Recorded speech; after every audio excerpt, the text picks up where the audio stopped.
All right. So I just want to thank everyone for joining us today for this technical assistance webinar, which is Outcomes, Thinking, and Evaluation. I'm Mark Bogosian. I am the director of the Quality of Life Grants Program here at the Christopher and Dana Reeve Foundation. And throughout the webinar, if you have any questions, please type them into the Q&A box. I'll keep trying to take a look at those during, and I'll, keep an eye and respond if I can at that time. And if not, we will hopefully get to everything at the end. All right, so let me close out of the box here and okay,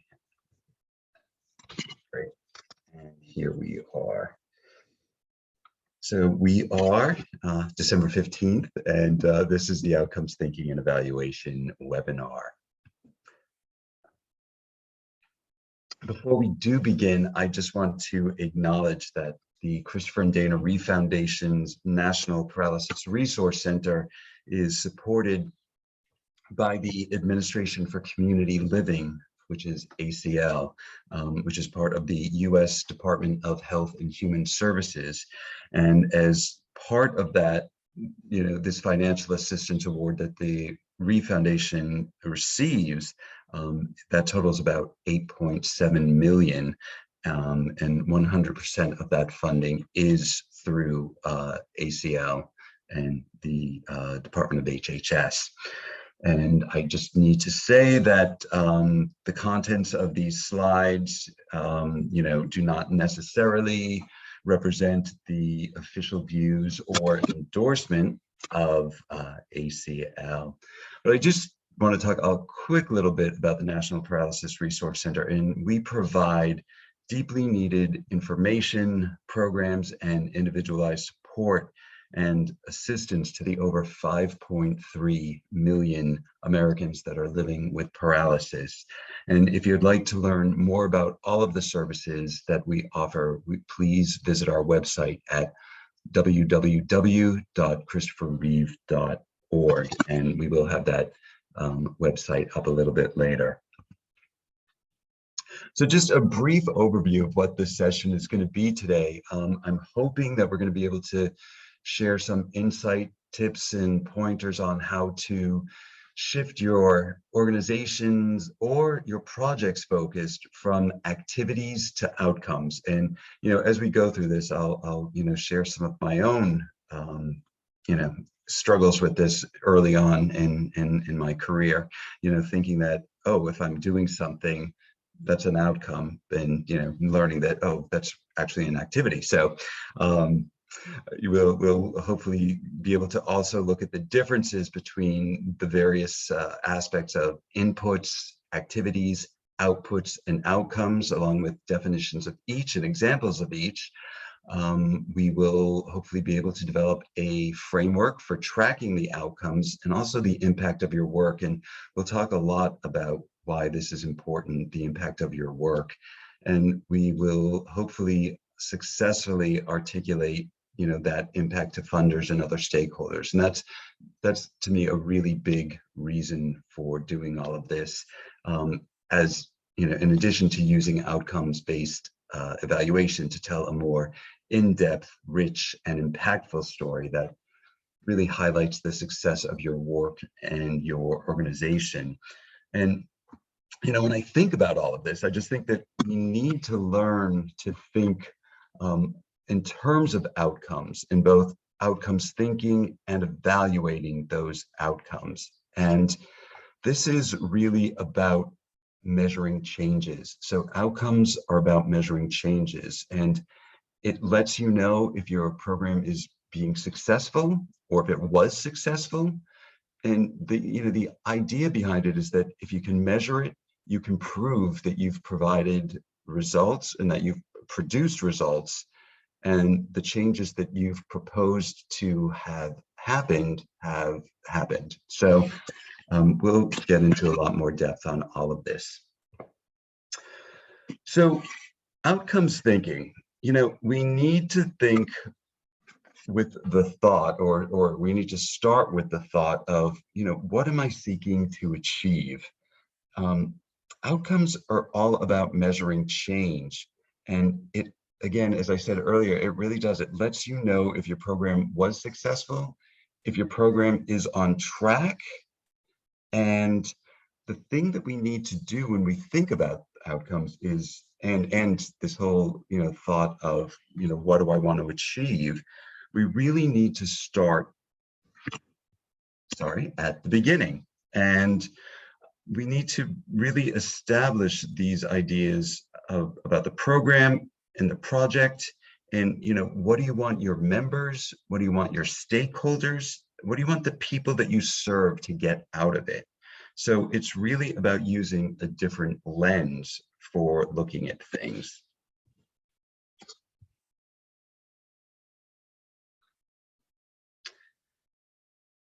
So here's an example, right? So we're looking at a program that provides respite care, or caregiving for caregivers of people living with paralysis. Now, here I have non-out-based thinking, which is providing the program. So at one time, if you had asked me, I would have said, well, offering the program is, the outcome of the program. And that's really actually just an activity. We'll go into more about that later. But outcomes-based thinking would be if you're looking, what's going to happen to the people that you're serving? So we would want an outcome to be either improved self-care for caregivers, or improved awareness of stress relief activities, improved overall well-being of caregivers and their relationships to those they provide care for. And also an outcome could be improved family relationships.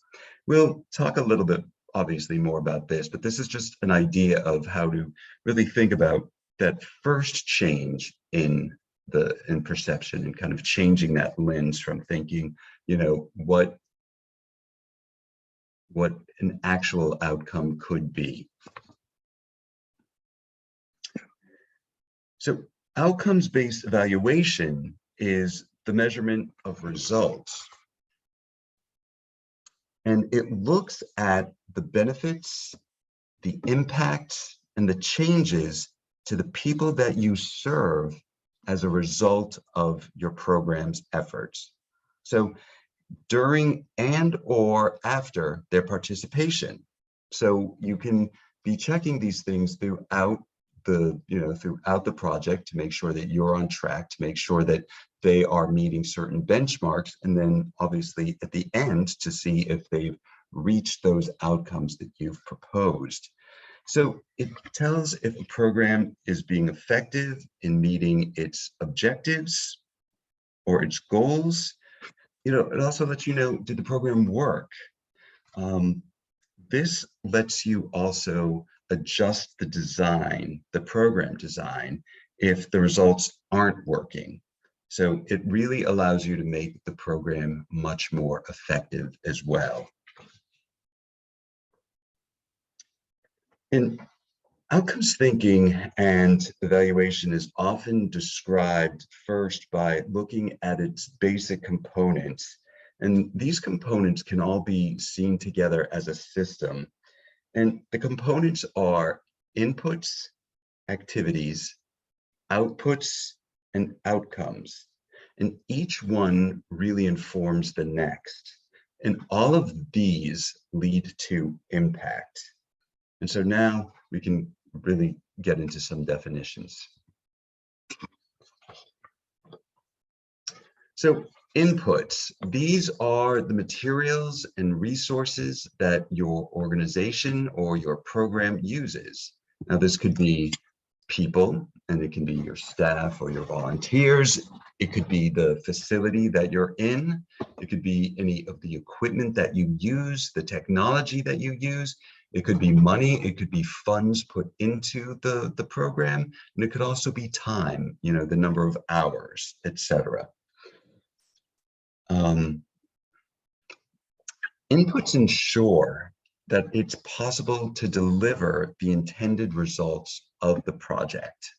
So the inputs are, again, the things that we kind of have to have in place to be able to just even offer the program or offer the work that we're hoping to do. Activities. So what are we going to do with all of those inputs in order to achieve the aims of the project?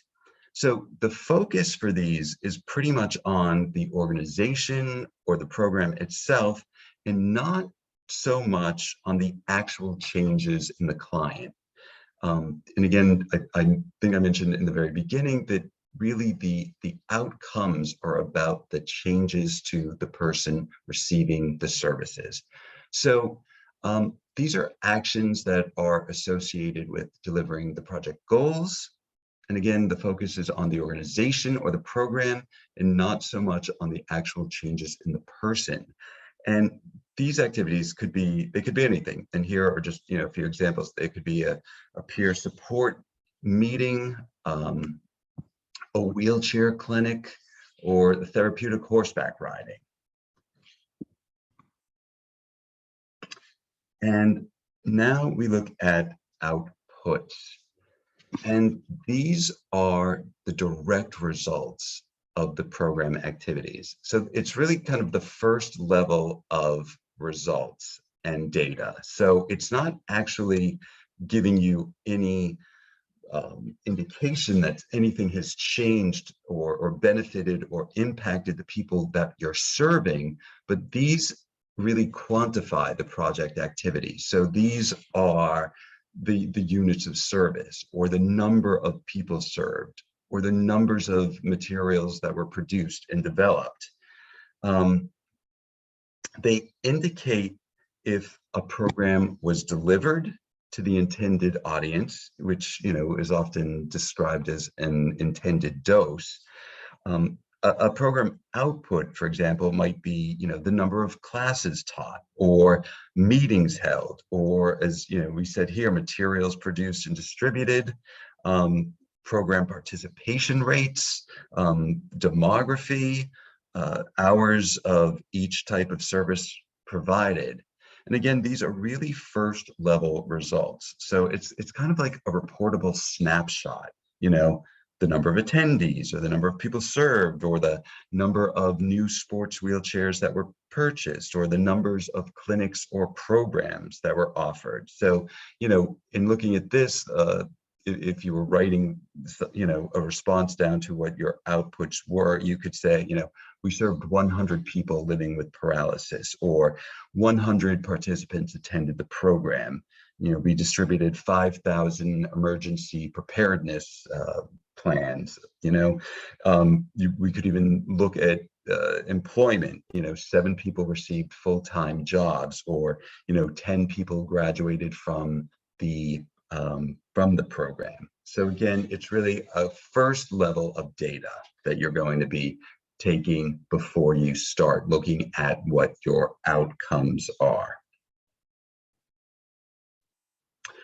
So the outcomes are, as I've said a few times here, really looking at measuring the benefits or the changes for the participants because they participated in your program.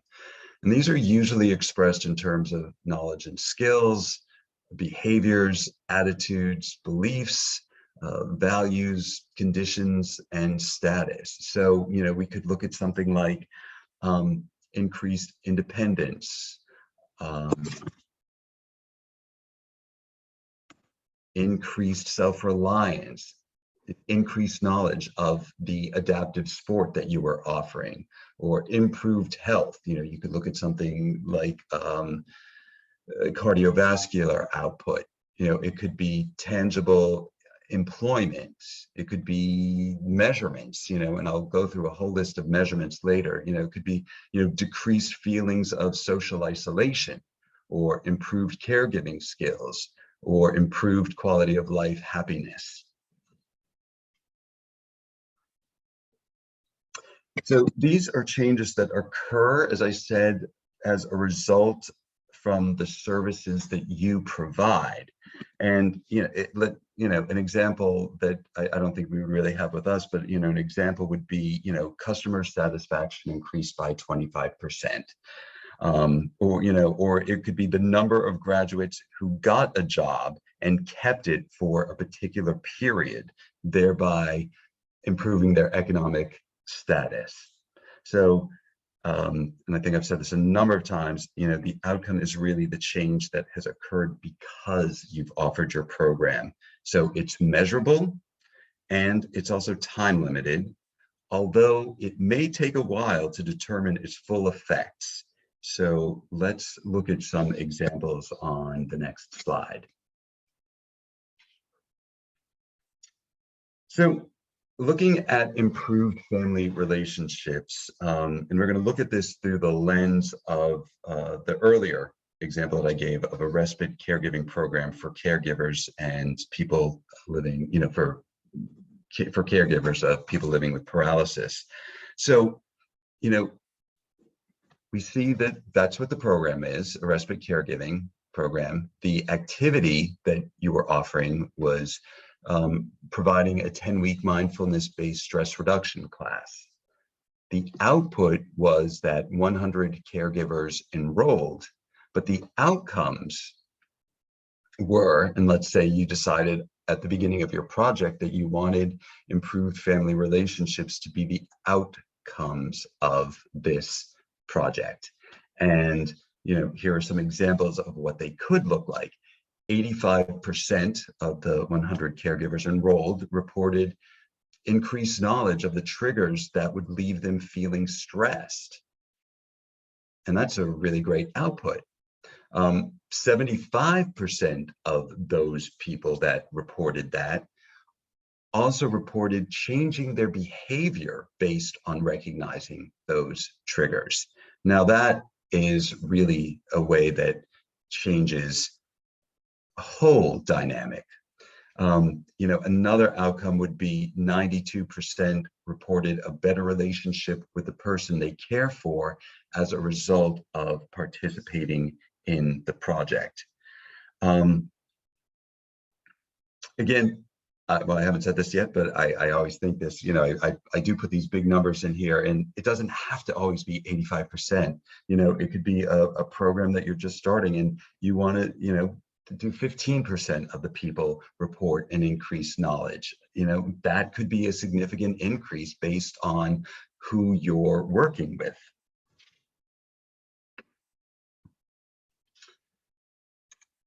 So, when we think about setting the targets, and I kind of, hinted that in my last sentence, is, we want to describe the kinds of changes that you would like to see as a result of the program or the services.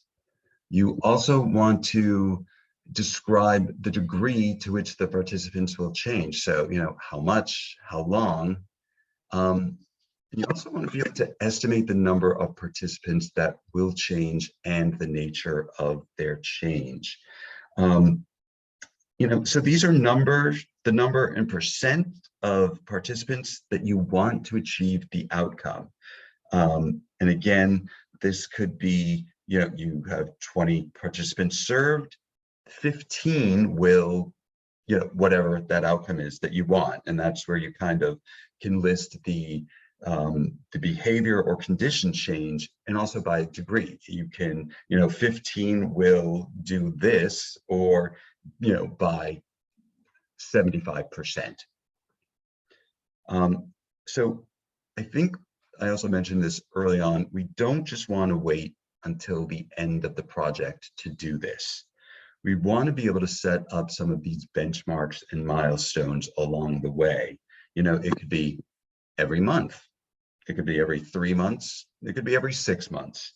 But the more you do it, and I'm certainly not saying to do it, every month, unless your program would benefit from that kind of, deep look. But it really allows you to see if the program is working, and if it's not.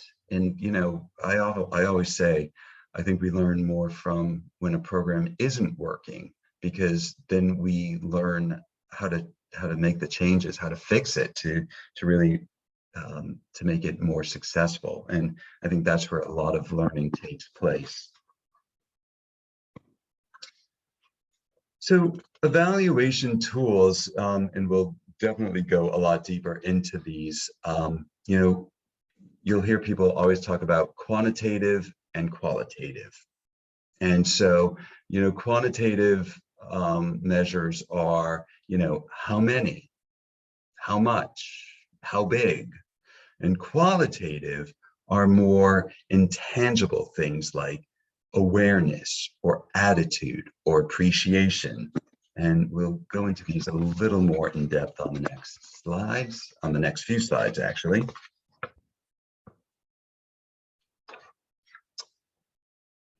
So quantitative, you know, 500 people attended our event.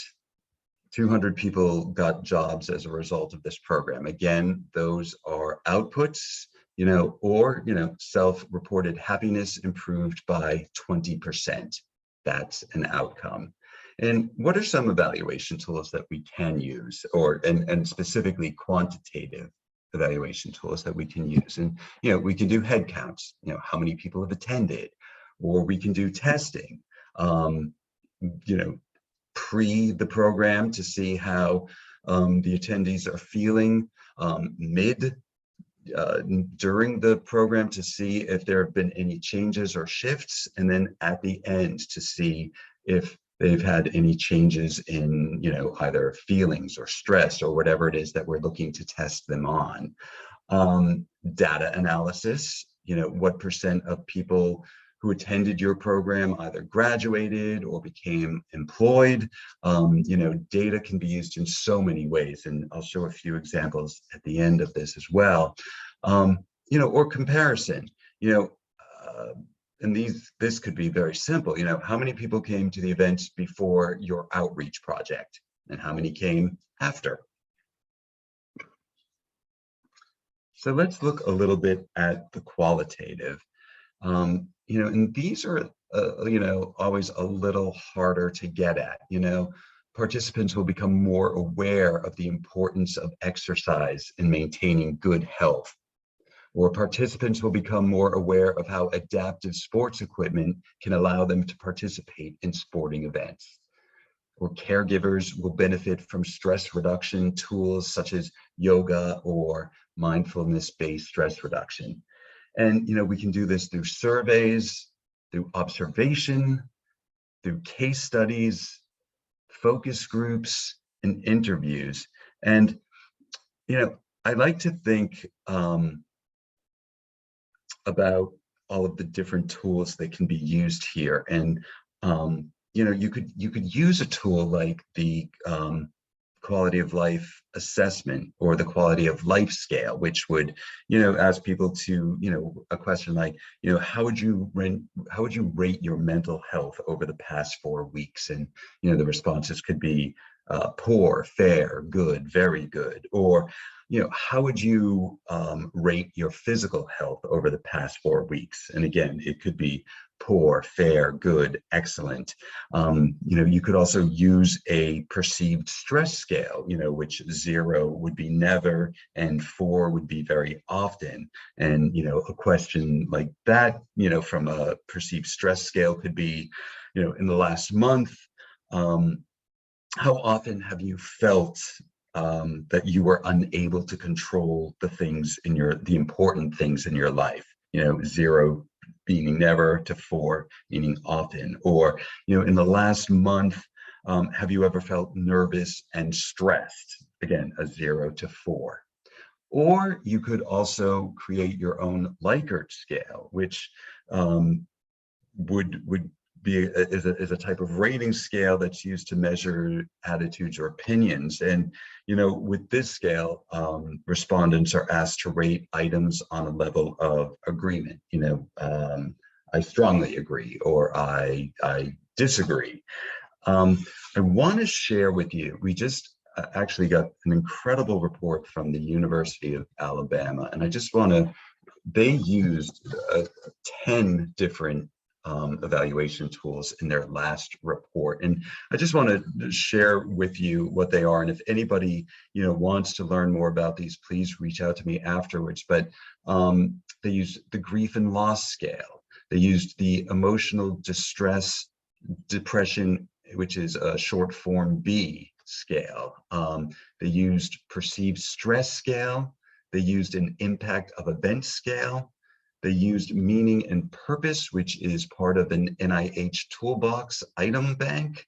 They used self-efficacy for managing chronic conditions. They also looked at, because of the program they were offering, they looked at sleep disturbance and sleep impact, and the ability to participate in social roles and activities, which is another, there have been a few. This is a part of the patient-reported outcomes measurement information systems, which is called PROMIS. And they're also lastly use satisfaction with social roles and activities, which is also part of the PROMIS. So yeah, not that, in any of your programs, you need to be able to use all of these types of tools or other tools that you may come up with, but this was a recent example of a grantee. They were offering a writing program for people living with paralysis, and used all of these different tools to evaluate the effectiveness of the program on the people that they were serving. So here's an example, and we'll kind of switch gears a little bit with a peer and mentoring program. So an activity for a peer and mentoring program would be, recruit participants for a support group. So an output would be that you've recruited 50 peer mentors and you've recruited 100 mentees. Now, a short-term outcome could be 85% of the mentees learned positive behaviors from the mentors. Another short-term outcome could be 100% of the mentors reported an increase in self-worth. Those are really pretty good outcomes if that were to be the case. Medium-term outcomes could be 95% of the mentees report enhanced feelings of connection and trust. And the reason why that would be medium is that, that might not be something that happens within the, the first, couple of weeks or even months of the start of a peer mentoring program, but, maybe midway down throughout the sessions, they really start to feel that they have a deep connection with their mentors, and they trust them, and the trust has grown. A long-term, and this is a super long-term example, would be that 72% of school-aged mentees, so those mentees that were being mentored by the peer mentors, achieved academic success and graduate college at higher rates than non-participant children. So let's say you were working with a large group of children, half of them were in this program, half of them were not, and 5 years, 7 years down the line, you see that those students that were in this program achieved higher academic success. They graduated college and graduated college at higher rates. So, we can look at outcomes in terms of, short term, medium and long term. And, the long term might take years, for us to really discover them or find out a little bit more of that data. But it's always worth, I love anyway, it's always worth trying to keep digging away and reaching out for that data. Another example would be a wheelchair rugby program. So the activity would be, you purchase the adaptive wheelchairs, or you recruit athletes that are living with paralysis to play wheelchair rugby. An output would be you bought 4 defensive chairs and you bought 4 offensive chairs. You also, another output could be that, 10 athletes living with paralysis were recruited. And another output could be, 15 games were played throughout a 6-month season. A short-term outcome could be, 100% of the players learned the value of exercise and conditioning. That's a very, fair outcome for a short term. Or even more simple, 100% of the players gained an increased knowledge of the sport. So let's say these were kids who never played wheelchair rugby, and now a few weeks later, they pretty much got a handle on it, or, a few months later. Another short-term outcome could be that 98% of the players reported decreased feelings of social isolation. And that is definitely something that, within a few weeks you could measure. How did they feel coming in? Were they connected to other people? Were they connected to their peers? How do they feel now that they've been part of this, wheelchair rugby program, now that it's been a few weeks? A medium outcome could be that 100% of the players learned the value of teamwork and camaraderie. And that's not something that's always learned right at the beginning, but along the way, you certainly learn that being a part of a team, there's a lot more to it, and camaraderie and the value of teamwork is important. Or 75%, 78% of the players reported improved sense of confidence beyond the season. So once the season ended, you still reach out to these kids or whoever is part of this program, and they're still feeling the effects and the benefits of having been a part of this program. Potentially another outcome could be 45% of the players tried other forms of adaptive sports. And, that's a great outcome too. I left long-term outcomes open on this one, just, because I think that, the sky's the limit on all of these, as we kind of saw, with the last one. And also, not everything has to have a long-term outcome. And let's say again, we're talking about kids, right? Or any aged athlete, right? They've learned how to play, and that's, and they feel good about, what they've accomplished, and that's good. We don't need to have a long-term outcome, but always fascinating would be to see what the potential long-term outcome could be, or would be. Okay, so here is this is some data that I actually use just to kind of, when I think about outcomes and articulating impact. So articulating impact doesn't always have to be in words, right? We can use visuals, we can use charts and graphs and maps, and all of this can be used to kind of show your success or enhance your success. Now, you could look at this and say, well, okay, these are, in this picture of the map, you could say, okay, well, these are just numbers. And that's outcome, and that's outputs, right? You've given this much money to this state, this much state has been awarded this. Those are outputs.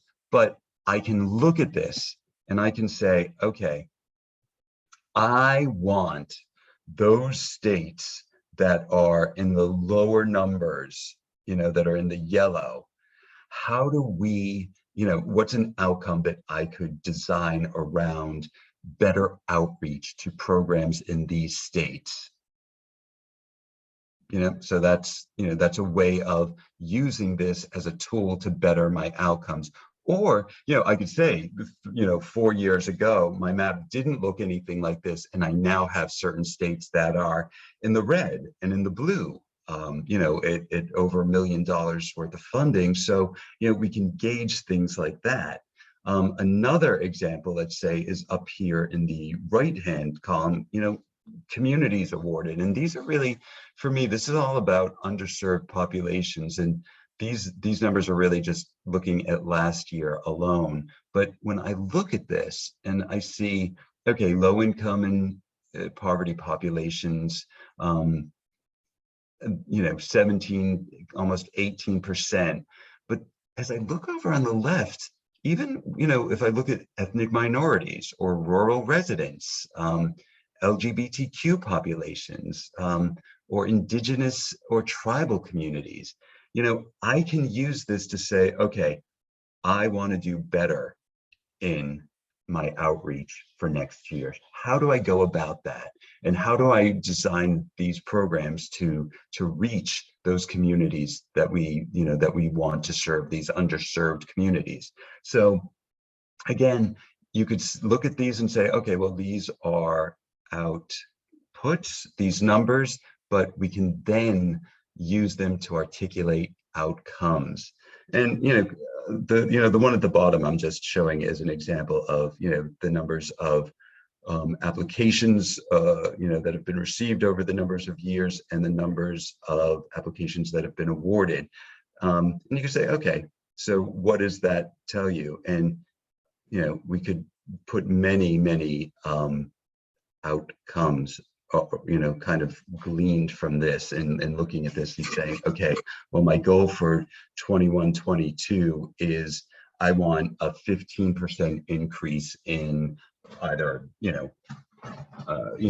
awards that are funded, or a 15% increase in the number of jumping back up to the top one is a 15% in and 15% is a lot in some cases, right? But let's say I want to see a 5% increase in organizations that are serving migrant workers, and present applications. So we can always use these numbers in a very important way to help define our work and to look at our work and see if we're succeeding, if we're doing what we were hoping to do all along the way. All right, so this to me is kind of really the important. So, why do we do all of this? So, and I've mentioned this a number of times, it can really help identify where improvements are needed. It can determine if, let's say, there were improvements that were needed, then it could determine how the program modifications improved the services. So, midway, you realize that something, wasn't going in the direction that you had hoped for or planned. You make some program modifications, and now you can see, wow, look what happened as a result of these program modifications. And again, it's really using all of this data. Another reason for this is really it motivates the staff to continually strive for service improvements. Last year we increased this by 20%, or last year 75% of the participants reported strong feelings of connectiveness. Let's really push for 85% this year. It can also encourage innovation. Okay, we're not getting the numbers we want. What tweaks do we need to make to the program to get to those numbers? And it can also improve community relations by, including all of this information in your communications, So all of us have, really great data on our hands, and, what do we do with it? We not only serve the people that we serve, but we want to help, society in general serve the people that we serve. So, and how do we do that? By, improving the way that we communicate with organizations, or communicate with, everyone, all of our stakeholders, or just the community in general. And I think, to me, one of the most important ways or reasons that we do look at things through this lens is, to improve fundraising. All of you are nonprofit organizations. the Reeve Foundation as well, we need to fundraise, we need to increase our funding each year, to provide the programs that we provide. And how do you improve your fundraising? By sharing, really, much more in-depth, rich, and impactful stories out of this data. So, and that's, to me, really why we do all of this. There's, again, a whole number of reasons, but it's not just about writing a report to a grantor at the end of the year. It's a way to self-reflect. It's a way to think about the impact that you've had on the people that you serve, and it's a way to share that information with others to increase your fundraising, increase your community connections, and you can use it also to tell, much more in-depth, richer, impactful stories. And to me, that's incredibly important. I always like to just kind of end with this quote here from our founder, Christopher Reeve. And, and I hope, when I say this, I don't say it, that it sounds ungenuine, but I always think of all of you as the true heroes in all of the work that you do. I know that I learned so much from you, from watching your work through your interim reports, or for those of you that I have had a chance to do site visits with, or through your final reports, or through newspaper articles that you share with us. You guys, to me, really are the true heroes, and I learn an awful lot from you, and I thank you for that always.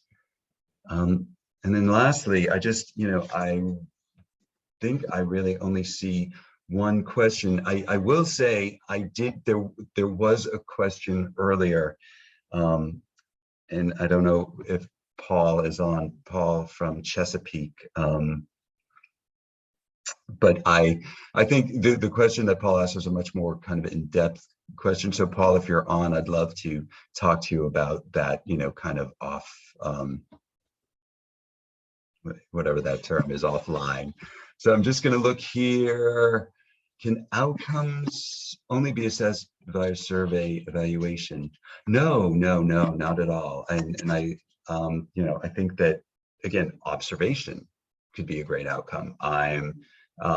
Let's say I'm unable to do a survey because I have, it's a playground, right? And I'm not going to, run around the playground surveying all the children or their families. I mean, that would be super if I did, but I could also,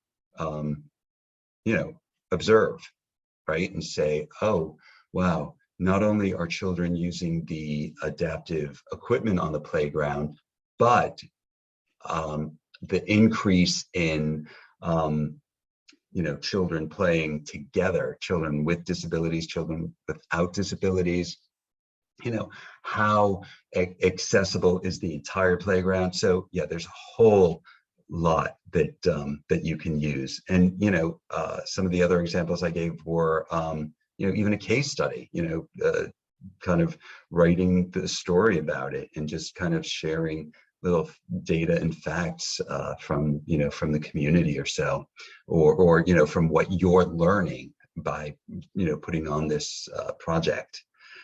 So I don't see any more questions.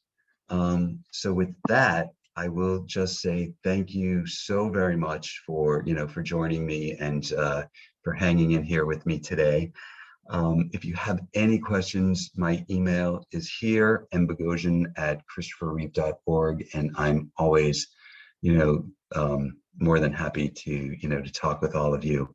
For those of you, I know that that are current grantees that may have reports coming due in January, Perul will be offering a webinar on how to do the reports. So she'll actually be going through the actual report itself and kind of, answering questions to that.